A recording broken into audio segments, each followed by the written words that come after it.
Welcome back to the NES Archive. In this series, I'm going to be chronicling the games that were released for the Nintendo Entertainment System in North America. This game came out on October 18th, 1985, and it is Kung Fu. I spent a lot of time playing this game when I was a kid, and it was one of my all-time favorite games, so I was really excited to do some research about this particular game. Kung Fu was part of the Action series of games. It's a side-scrolling beat-em-up. In fact, it might be the first side-scrolling beat-em-up. It definitely came out before Double Dragon and Double Dragon 2 and Streets of Rage and things like that. For me, it distills the essence of the genre, and it is a game that I still play today. It's so much fun.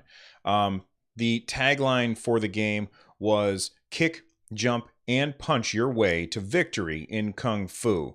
If we take a look at the back of the box, it reads, "You'll need lightning-fast reactions to knock out the knife thrower, stop the stick fighter, and trip up the evil Tom Tom brothers in this action-packed martial arts contest.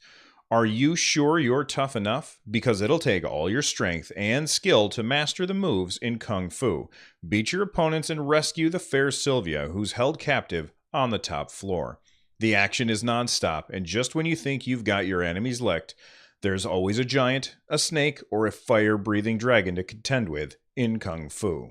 The game was originally developed by IREM for the arcades, and it was distributed by Data East outside of Japan. The original programmer for the game is Takashi Nishiyama. He made games like Moon Patrol. He made the original Street Fighter from 1987, not Street Fighter 2.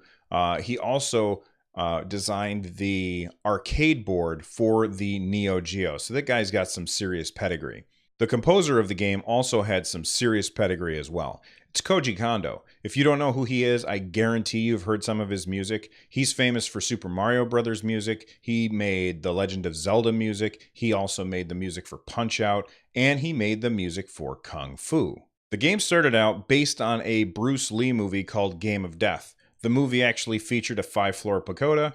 The game had 5 levels. The game also featured a giant played by Kareem Abdul-Jabbar. Later, marketing made a change to the game in order to have it be a tie-in with a new Jackie Chan movie called Wheels on Meals. It's really hard to say that way. In Japan, that movie was called Spartan X, and the game was called Spartan X in Japan.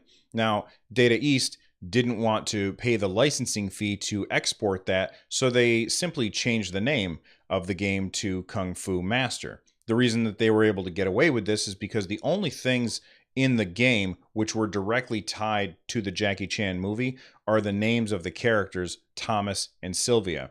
The rest of the game doesn't really bear much resemblance to the Jackie Chan movie because, again, it was based on a Bruce Lee movie instead, which is really interesting. I never knew that stuff. The overall story of the game is really, really loose.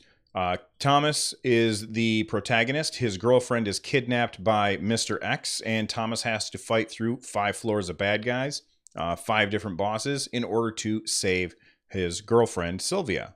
One of the things that made Kung Fu so great is its fantastic risk-reward system.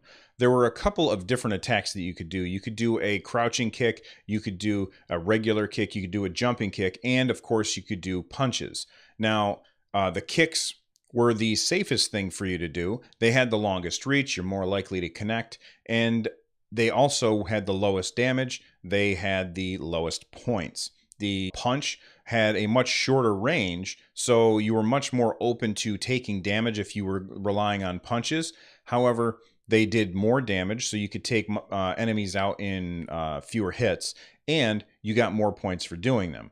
And then finally, the jump kicks, they gave you the most points, and they were also harder to pull off. And if you did a jump kick at the wrong time, you're likely to land and have an enemy right there. And so there was a really great risk-reward system that gave players the ability to decide how is it that they wanted to play. The game had a lot of different enemies for you to fight, way more than you would expect from a game of 1985. There were grippers, which they would just run up and hold on to you, slowly draining your life until you died. There were knife throwers.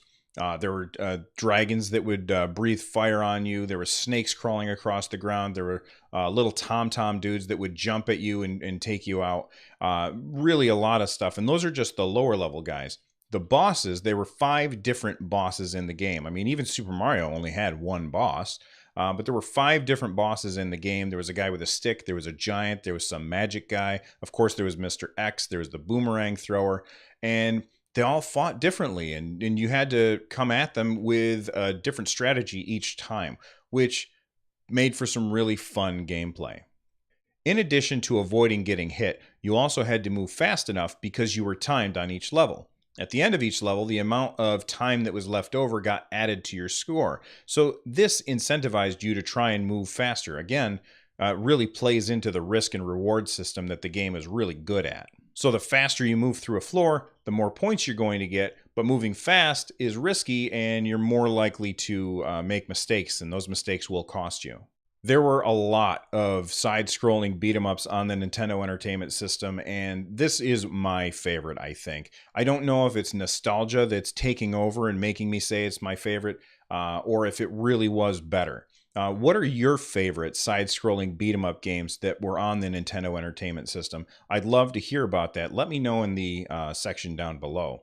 Well, that's it for the Kung Fu episode of NES Archive.